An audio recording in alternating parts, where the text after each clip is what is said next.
As a copywriter, there is nothing worse than spending hours on an email marketing campaign only to find out that it landed in the promotions folder, or worse, triggered the spam police. Keep watching to learn my 7 tips to massively improve conversions by actually making it to the inbox.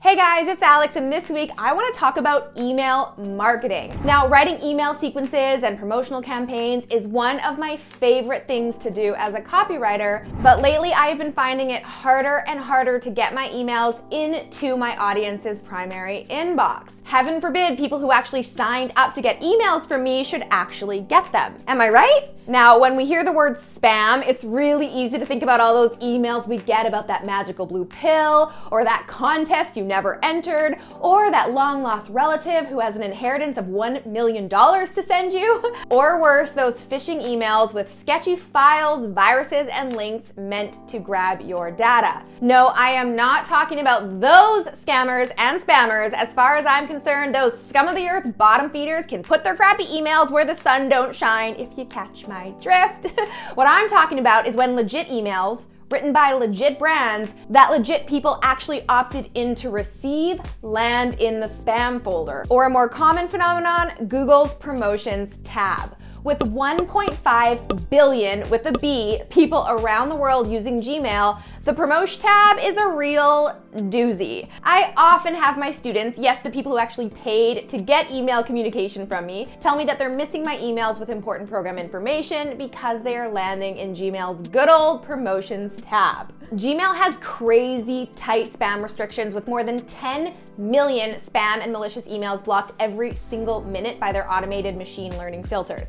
That's crazy, right? And if I'm being honest, I do love this when I think about my grandma checking her email and getting easily confused by sketchy emails from scammers trying to steal her information. So while I am very glad that Gmail is protecting us all, still a whopping 68% of emails that don't land in the spam folder still end up in the promotions tab. And that's kind of a bummer if you're the one sending those emails, right? When I launched my copywriter coaching program, the Copy Posse Launchpad, I spent hours navigating email deliverability tools to ensure that my emails had the best chance of landing in my subscribers' inboxes. Those of you who are on my newsletter know that I only write to you when I have a new video up, or when I have new information or news to share with you that'll take your copywriting game to the next level. But still, the digital powers that be still scrutinize my every single word like it's 1984. George Orwell's 1984. So if you are on my list, do me a favor, and the next time you get an email from me that lands in your promotions tab, just drag and drop that over to the primary folder to make sure you don't miss any more of my emails. And if you too are struggling with email deliverability in the day of stricter and stricter inbox filters, you are in the right place. Now, as a copywriter, you might be wondering, all right, what's this got to do with me? Well, let me paint you a picture. Let's say you start working with a client who has a list of 10,000 subscribers. That client asks you to write an email campaign selling their new amazing program to their list. Awesome, right? You get to work spending hours writing the most amazing emails that'll sell like crazy pants. You send those emails to your client. Your client then loads those emails into their email software, pushes send,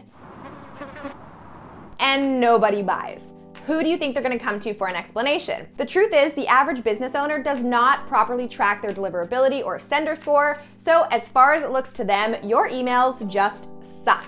And the reality could be a totally different story. Out of that list of 10,000, chances are only 77% of those emails were ever delivered. That is the average deliverability rate. So that list of 10,000 is really more like 7,700. It's worse than taxes. And as I mentioned earlier, you have a 68% chance of that email landing in the promotions tab, but that number is a lot higher if that email is selling something, which it is in this scenario. It's selling your client's new program. So let's assume it will go to the promotions tab if you're not optimizing your copy based on the 7 tips I'm sharing in today's video. It gets worse. The read rate of emails that land in the promotions tab is 19.2%.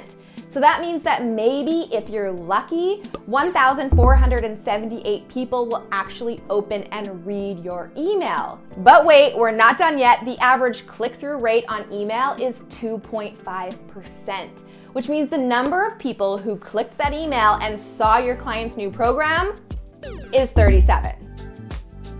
37 people. So yeah, even though as a copywriter, email deliverability isn't your job per se, paying attention to the ways you can boost the number of people who actually see your emails is going to make you look a lot better as a copywriter.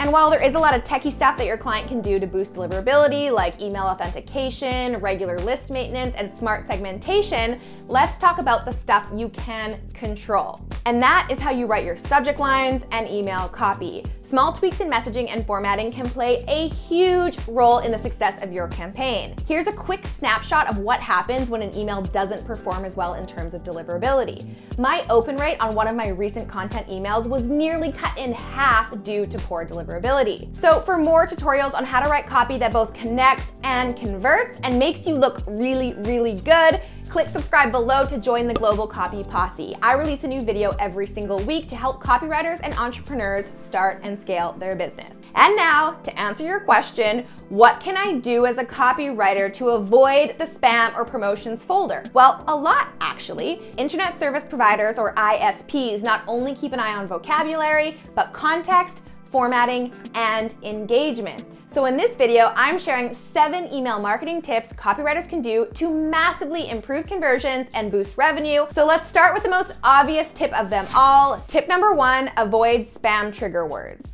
You'd be surprised by how many copywriters are just simply not aware that they could be using massive amounts of spam trigger words in their email copy. And the list of common spam words has gotten longer and longer over recent years, which can make things really, really tricky. On top of the usual suspects like cash, bonus, free, sale, make money, you now also have words like amazing, opportunity, and freedom getting flagged by the RoboCop. Marketing sources like HubSpot are always updating their list of words and phrases to avoid, so it's good to keep those lists handy as you're composing emails for yourself or for your client, and I will share links to those resources in the description below. And trust me guys, I know as a copywriter in creative flow, it can be really, really hard to come up with alternative words and phrases on the fly.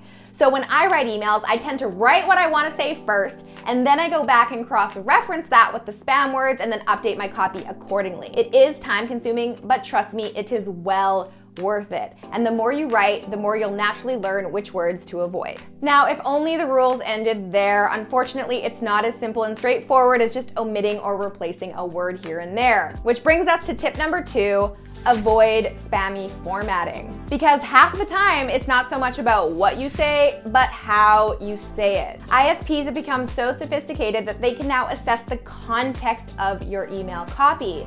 Some types of formatting are automatic red flags, like exclamation marks and non-emoji symbols and multicolored fonts and varying font size or types, which will likely land you straight in the junk folder. Also, make sure to proofread your email so that you don't have an overload of punctuation in general. Using too many commas or breaking up a longer sentence with a colon or a ... can often get you into trouble. Once you start writing emails on a more regular basis, I highly recommend you invest in an email tool like Block or Send Forensics to see which words and phrases could be triggering the spam filters. Now trust me, I wish there was a straightforward guide of the do's and don'ts when it comes to formatting, but unfortunately the best way to know is to use your best judgment and then test. Here's a quick side-by-side comparison of one of my sales emails for my launch, which I ran through Send Forensics several times before sending it out to my list. The one on the left was my first test. The one on the right was the exact same email after a few rounds of tweaks and optimization.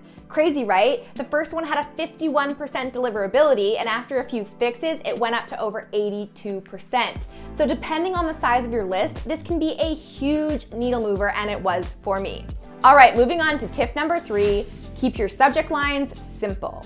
The previous 2 rules also apply to your subject lines. Be very mindful about using spam trigger words and any funky characters that will look shifty to a robot.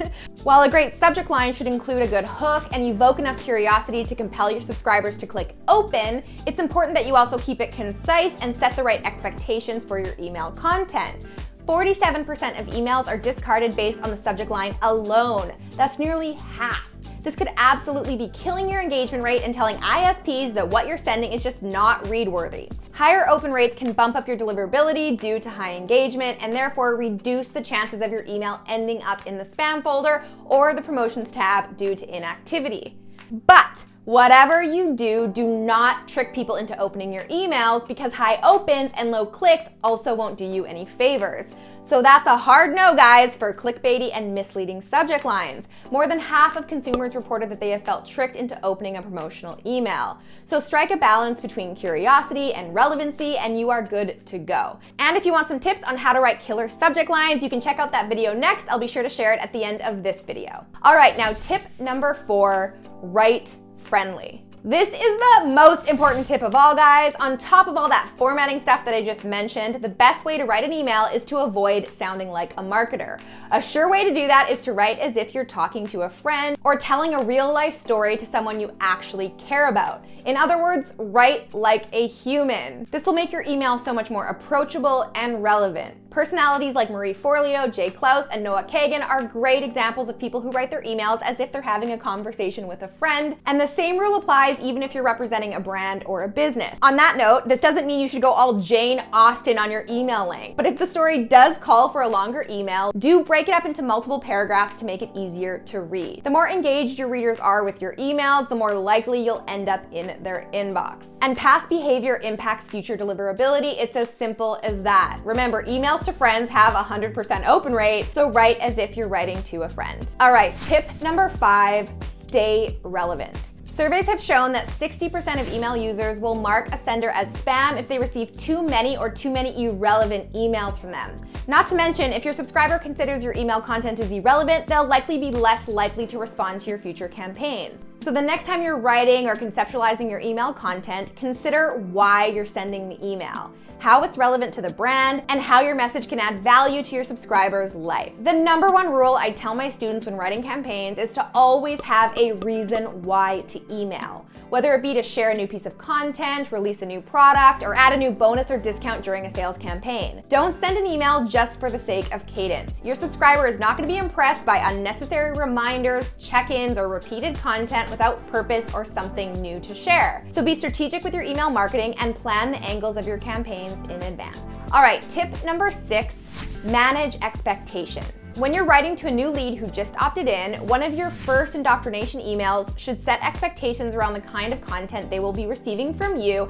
and the frequency that you'll be emailing them. For example, if your lead will be included in your weekly newsletters, then let them know. I send an email to my global posse every single Wednesday to let them know that a new video is up. And of course, I let them know when new programs and courses are available in the Copy Posse Academy. Another important practice is to be consistent in your language, your personality, and even the layout or framework of your emails. Familiarity and consistency go a long way in fostering trust with your audience. And that brings me to tip number 7, aim to engage first. The most important thing to remember with your email marketing is that your primary goal is to get your reader to engage with your email. 9 out of 10 times that means clicking a link in the email, but sometimes it's to get them to reply or take some other form of action. Don't worry so much about closing the sale right there in the email because 1, that's a spam word minefield, and 2, your on-site sales copy can do the converting for you. So when writing emails, think first about how to make them engaging, interesting, and click-worthy. Use graphics and buttons or even a GIF or an emoji if that is how you like to communicate. I'm a huge fan of emojis, but be careful not to use too many images or hyperlinks in your emails because yes, you guessed it, spam alert. So that wraps up my list of 7 things you can do as a copywriter to make sure your emails actually arrive in the inbox, therefore boosting conversions and revenue. Give me a thumbs up below if you found this video helpful. Next up, check out my video on how to write killer subject lines. You can watch that right here. As always, thank you so much for watching and subscribing. Enjoy the rest of your week. I'll be back next week with a brand new video. Until then, I'm Alex. Ciao for now.